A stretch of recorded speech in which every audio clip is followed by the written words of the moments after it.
Hello everyone. आज हम करने वाले हैं हिंदी का प्रैक्टिस सेट जो आपका यूपीपीसीएल एग्जीक्यूटिव असिस्टेंट के लिए बहुत ही ज़्यादा इंपॉर्टेंट है। तो चलिए क्लास को स्टार्ट करते हैं।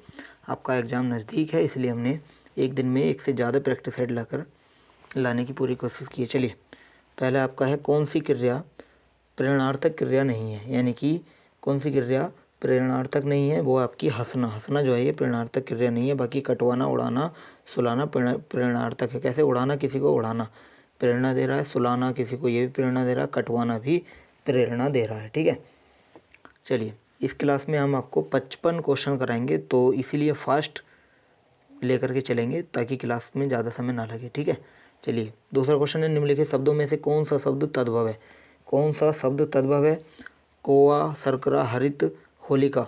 तद्भव है इसमें कौआ। ठीक है, ऑप्शन नंबर ए हो जाएगा राइट आंसर। कौआ इसमें तद्भव है, बाकी सारे के सारे तत्सम शब्द हैं। ठीक है,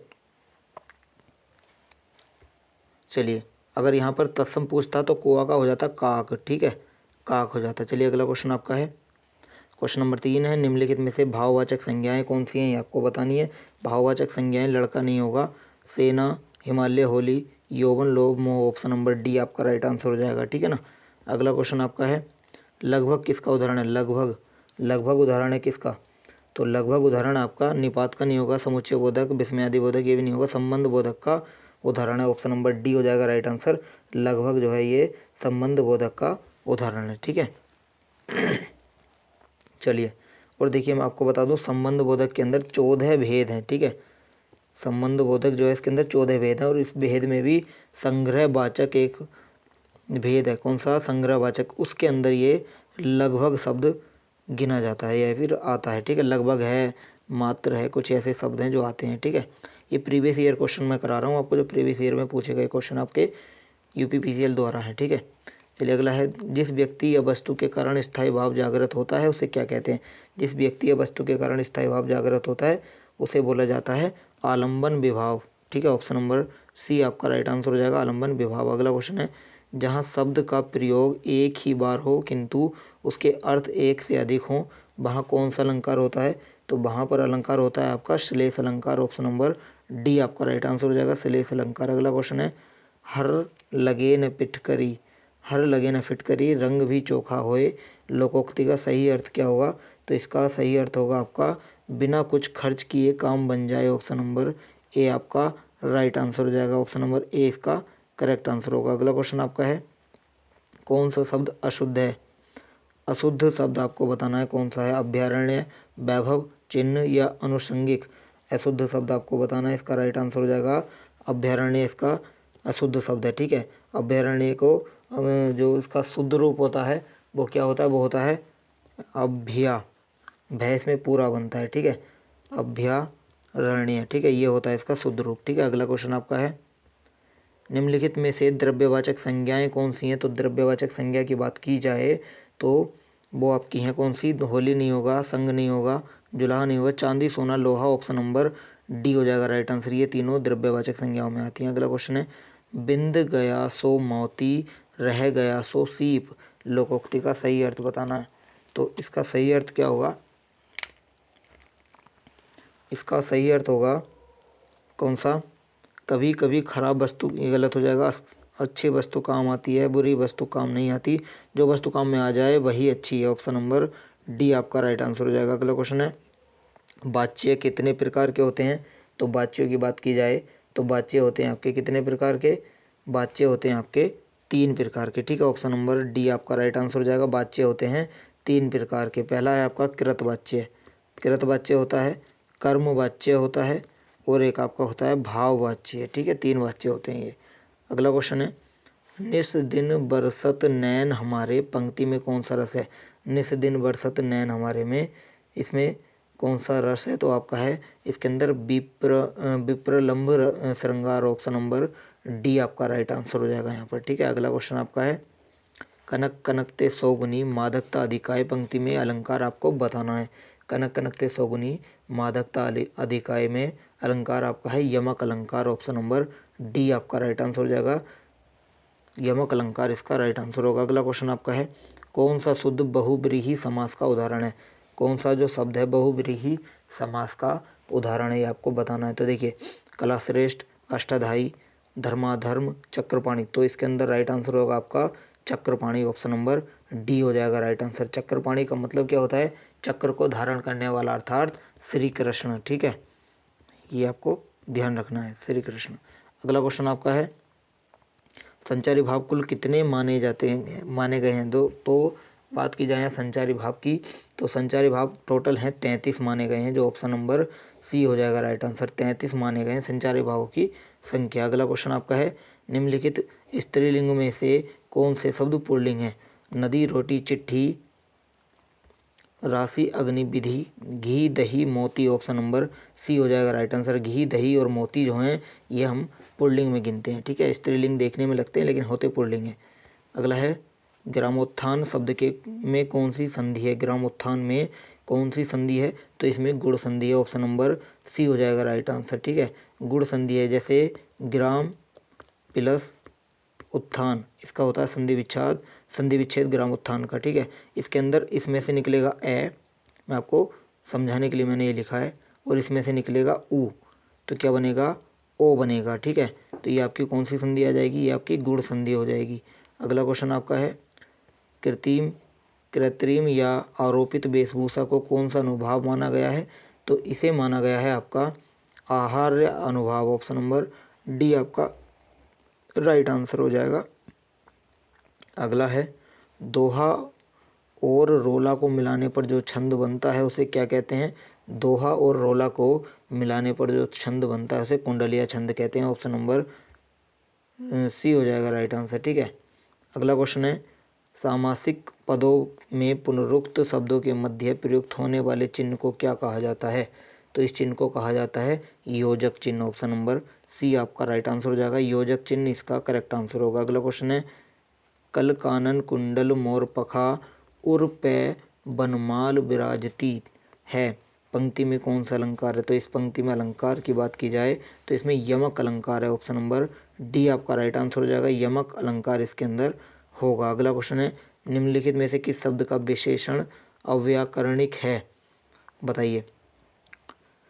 इसका राइट आंसर करेंगे अपेक्षा, अपेक्षित, नहीं अपेक्षित, ईर्ष्यालु, उत्साह, हतोत्साह, उपन्यास, औपन्यासिक, तो इसका राइट आंसर हो जाएगा ऑप्शन नंबर सी उत्साह, हतोत्साह, ठीक है। तो इसके अंदर जो उत्साह है उसका जो हतोत्साह दिया गया है ये इसका गलत विशेषण है, ठीक है। इसका विशेषण सही वाला क्या होगा, उत्साहित हो जाएगा, ठीक है, ठीक है, उत्साहित हो जाएगा, ध्यान रखेंगे। चलिए अगला क्वेश्चन आपका है, देखिए क्वेश्चन है मेरी भव बाधा हरो राधा नगरी सोए, जा तन की झाई परे श्याम हरित दुति होए, पंक्तियों को किस छंद में रचा गया है, तो पंक्तियों को रचा गया है आपका दोहा छंद के अंदर, ठीक है। वो कैसे रचा गया है, मात्रा आप लगा के देख लीजिएगा एक बार, ठीक है। पहले और तीसरे चरण के अंदर 13-13 मात्राएं होती हैं और दूसरे और चौथे चरण के अंदर 11-11 मात्राएं होती हैं, ठीक है, दोहा के अंदर। अगला क्वेश्चन आपका है कौन सा शब्द पुल्लिंग है, कौन सा शब्द पुल्लिंग है, तो शब्द है आपका ऋतु। ऋतु आपका पुल्लिंग शब्द है, बाकी घड़ी, वायु, आयु ये स्त्रीलिंग है, जो ऋतु है वो आपका पुल्लिंग शब्द है। देखिए ये जो मैं क्वेश्चन लेकर के आया हूँ ये यूथ पब्लिकेशन के प्रैक्टिस सेट से लिए गए हैं और आपके 2018 में जो आपका एग्जीक्यूटिव असिस्टेंट का एग्जाम हुआ था उसके अंदर ये क्वेश्चन पूछे गए थे, वहीं का ये प्रीवियस ईयर मैं आपको करा रहा हूँ। अगला क्वेश्चन आपका है निम्नलिखित में से सघोष व्यंजन कौन से हैं। सघोष व्यंजन कौन कौन से होते हैं मैं आपको बता दूँ, एक तो होता है बै, एक होता है भय, एक होता है ड, एक होता है अड़, ठीक है, यानी कि ऑप्शन नंबर डी आपका राइट आंसर हो जाएगा। चलिए अगला क्वेश्चन आपका है काव्य शास्त्र में रस के कितने अवयव माने गए हैं। काव्य शास्त्र में रस के कुल अवयवों की संख्या मानी गई है कितनी, 4, ठीक है। कितनी मानी गई है, 4 मानी गई है, ये ध्यान रखेंगे, 4 मानी गई है, ऑप्शन नंबर डी आपका राइट आंसर हो जाएगा, 4 इसका करेक्ट आंसर होगा। अगला क्वेश्चन आपका है शास्त्र में गणों की कुल संख्या कितनी मानी गई है। शास्त्र में गणों की कुल संख्या मानी गई है कितनी, 8 मानी गई है, ठीक है, 8 मानी गई है गणों की कुल संख्या। वो कौन कौन से गण हैं, आंसर करेंगे। देखिए वो है आपकी यगड़, ठीक है। यगड़ मगड़ तगड़ रगड़ जगड़ भगड़ नगड़ सगड़, ये कुछ इस तरह से आपके नाम आएंगे। चलिए अगला क्वेश्चन आपका है, छंद शास्त्र में गति का अर्थ। छंद शास्त्र में गति का अर्थ है क्या? छंद शास्त्र में गति के अर्थ की बात की जाए तो ये होता है प्रवाह होना या फिर लय होना। ऑप्शन नंबर सी आपका राइट आंसर हो जाएगा। अगला क्वेश्चन आपका है, चंद्रमौली। चंद्रमौली में कौन सा समास है? तो चंद्रमौली में समास की यहाँ बात की जाए तो बहुब्रीहि समास आपका चंद्रमौली के अंदर आता है। ऑप्शन नंबर बी आपका राइट आंसर हो जाएगा। अगला है, कौन सा शब्द बर्तनी की दृष्टि से अशुद्ध है? बर्तनी की दृष्टि से कौन सा शब्द अशुद्ध है? तो वो है आपका श्रीमती। ऑप्शन नंबर बी हो जाएगा राइट आंसर। श्रीमती का जो शुद्ध रूप होता है वो होता है आपका श्रीमती, ठीक है, ये होता है इसका शुद्ध रूप। अगला क्वेश्चन आपका है, काव्य की शोभा बढ़ाने वाले धर्म को क्या कहते हैं? तो काव्य की शोभा बढ़ाने वाले धर्म को कहा जाता है अलंकार, ठीक है, अलंकार कहा जाता है, ये आप ध्यान रखेंगे। ऑप्शन नंबर सी हो जाएगा राइट आंसर, अलंकार। अगला क्वेश्चन आपका है, आकाश में तारे निकलते हैं वाक्य में क्रिया का पक्ष है क्या? आकाश में तारे निकलते हैं वाक्य में क्रिया का पक्ष क्या है? वो है आपका आवृत्ति मूलक स्थिति। ऑप्शन नंबर बी आपका राइट आंसर हो जाएगा। अगला क्वेश्चन आपका है, प्रत्येक चरण में 16 12 की यति के साथ 28 मात्राओं एवं 4 चरणों वाले छंद को हम क्या कहते हैं? तो इसे कहा जाता है हरिगीतिका, ठीक है। ऑप्शन नंबर ए हो जाएगा राइट आंसर, हरिगीतिका कहा जाता है। कौन से बहुवचन नहीं है? कौन से बहुवचन नहीं है? तो शिक्षकों, महिलाओं, नारियों, ये तो बहुवचन है। किताबें, दरवाजों, दीवारों भी, बहनों, बच्चों, भाइयों, तो इसका right answer option number C हो जाएगा राइट आंसर। इसके बहुवचन नहीं होंगे, ठीक है। बहन का बहनों नहीं होगा, बहनें होगा। बच्चों का बच्चा का बच्चे हो जाएगा, बच्चों नहीं होगा। और भाइयों का क्या होगा? भाई का भाई हो जाएगा, ठीक है। चलिए अगले क्वेश्चन पर चलें। अगला क्वेश्चन आपका है, निम्न में योगरूढ़ शब्द कौन सा है? तो योगरूढ़ की बात की जाए तो योगरूढ़ शब्द आपका है गिरधारी। ऑप्शन नंबर बी हो जाएगा राइट आंसर। गिरधारी जो है वो योगरूढ़ शब्द है। चलिए अगला क्वेश्चन आपका है, अनुवाद शब्द में कौन सा उपसर्ग लगा है? तो अनुवाद शब्द में लगा है उपसर्ग कौन सा? वो लगा है आपका अनु, ठीक है, अनु प्लस बाद, यानी कि अनु इसका राइट आंसर हो जाएगा। छोटे ऊ की मात्रा आएगी अनु के अंदर। अगला क्वेश्चन आपका है, जिन शब्दों के सार्थक खंड नहीं हो सकते उन्हें कैसा शब्द कहते हैं? जिन शब्दों के सार्थक खंड नहीं हो सकते उन्हें कहा जाता है क्या? उन्हें रूढ़ शब्द कहा जाता है। ऑप्शन नंबर सी हो जाएगा राइट आंसर, रूढ़ शब्द उन्हें कहा जाता है। अगला क्वेश्चन है, जहाँ उपमेय में उपमान की संभावना प्रकट की जाए वहाँ कौन सा अलंकार होता है? जहाँ उपमेय में उपमान की संभावना प्रकट की जाए वहाँ उत्प्रेक्षा अलंकार होता है, ठीक है। ऑप्शन नंबर ए आपका राइट आंसर हो जाएगा, उत्प्रेक्षा अलंकार होता है। अगला क्वेश्चन आपका है, निम्नलिखित में से कौन से व्यंजन तालव्य कहलाते हैं? कौन से व्यंजन कहलाते हैं तालव्य? ये कहलाते हैं जो तालु से लगते हैं, यानी कि तालव्य व्यंजन कौन कौन से होते हैं पहले हम आपको बता दूं। तो देखिए तालव्य होते हैं जो तालु से लगते हैं, जैसे च, छ, ज, झ और य, श बड़ा वाला, ठीक है, ये आपके तालव्य सब कहलाते हैं। ऑप्शन नंबर ए आपका राइट आंसर हो जाएगा। ट, ठ, ड, ढ ये कौन से हैं? तो इनकी बात की जाए तो ये आपके मूर्धन्य के अंदर आते हैं, ठीक है, मूर्धन्य के अंदर। त, थ, द, ध, त, थ, द, ध आपका दंत्य है, ठीक है, दंत्य में आते हैं। और पै, फै, बै, भै में आपके कौन से में आते हैं? ये आते हैं आपके ओष्ठ में, ठीक है। और हमसे क्या पूछा है? हमसे पूछा तालव्य, तो तालव्य में आपके ऑप्शन नंबर ए हो जाएगा राइट आंसर। अगला क्वेश्चन आपका है, वह आता होगा वाक्य का काल बताना है आपको। वह आता होगा, इसका मतलब इसमें संदिग्ध वर्तमान लगा हुआ है। ऑप्शन नंबर सी आपका राइट आंसर हो जाएगा। अगला क्वेश्चन आपका है, किसी भी छंद में कम से कम कितने चरण अनिवार्य होते हैं? किसी भी छंद में कम से कम कितने चरण अनिवार्य होते हैं? ये होते हैं आपके टोटल 4। ऑप्शन नंबर ए हो जाएगा राइट आंसर, कम से कम 4 की जरूरत होती है इसमें, ठीक है। अगला क्वेश्चन आपका है, दोषी स्वयं से डरता है आशय के लिए लोकोक्ति। दोषी जो होता है वो स्वयं से डरता है, इसके लिए आपको लोकोक्ति बतानी है। एक सेकंड दो, लोकोक्ति बतानी है। तो दोषी स्वयं से डरता है यानी कि खरी मंजूरी चोखा काम गलत हो जाएगा। छोटा मुंह बड़ी बात नहीं, चोर की दाढ़ी में तिनका, ऑप्शन नंबर सी हो जाएगा यहाँ राइट आंसर। अगला क्वेश्चन आपका है, निम्नलिखित शब्दों में से इन एकार्थ शब्द आपको चुनना है। तीर, पट, तारा, हर्ष, इसका राइट आंसर इसका राइट आंसर हो जाएगा हर्ष, ऑप्शन नंबर सी हो जाएगा राइट आंसर, क्योंकि तीर का बाढ़ भी हो सकता है, नदी का किनारा भी हो सकता है, पट का कपड़ा भी हो सकता है, किवाड़ भी हो सकता है, तारे का ग्रह नक्षत्र भी हो सकते हैं, ठीक है। लेकिन हर्ष जो है वो एकार्थ शब्द होता है, ठीक है। अगला क्वेश्चन आपका है, अर्धविराम का चिन्ह कौन सा माना जाता है? तो अर्धविराम का जो चिन्ह माना जाता है वो कौन सा चिन्ह माना जाता है? वो माना जाता है ये, ठीक है, ये वाला। तो इसका right answer option number C हो जाएगा, अर्धविराम का चिन्ह ऑप्शन नंबर सी हो जाएगा, ठीक है। और ये वाला कौन सा चिन्ह माना जाता है? तो ये वाला चिन्ह माना जाता है पूर्ण विराम का, ठीक है, पूर्ण विराम को। और ये वाला कौन सा चिन्ह माना जाता है? ये माना जाता है विस्मय सूचक का, विस्मय सूचक का। और ये आपका कौन सा होता है? ये अल्प विराम होता है, ठीक है, अल्प विराम जिसे कोमा बोलते हैं। अगला क्वेश्चन आपका है, देखिए, जिस क्रिया के व्यापार का फल कर्ता पर पड़े उसे कौन सी क्रिया कहते हैं? जिस क्रिया के व्यापार का फल कर्ता पर पड़े उसे कहा जाता है अकर्मक क्रिया, ऑप्शन नंबर बी आपका राइट आंसर हो जाएगा, अकर्मक क्रिया उसे कहा जाता है। अगला है, कवि शब्द का स्त्रीलिंग रूप क्या होता है? तो कवि शब्द का स्त्रीलिंग होता है कवियत्री। कैसे लिखते हैं? कवयित्री, ठीक है, कवियत्री, यानी कि ऑप्शन नंबर ए आपका राइट आंसर हो जाएगा यहाँ पर। अगला क्वेश्चन आपका है, निम्नलिखित शब्दों में से कौन सा शब्द संज्ञा है? कौन सा शब्द संज्ञा है ये आपको बताना है। क्रोधित, क्रोधी, क्रोध, क्रोध, क्रोध, इसका राइट आंसर हो जाएगा क्रोध, ऑप्शन नंबर सी आपका राइट आंसर हो जाएगा। अगला क्वेश्चन है, दो काल बिंदुओं के बीच का समय किसके लिए उपयुक्त शब्द है? दो काल बिंदुओं के बीच का समय उपयुक्त शब्द किसके लिए है? ये आपका अवधि के लिए है, ऑप्शन नंबर डी आपका राइट आंसर हो जाएगा। अगला क्वेश्चन आपका है, वह पढ़ता तो सफल होता, वाक्य में क्रिया की वृत्ति क्या है? वह पढ़ता तो सफल होता, इसका आंसर करेंगे सभी।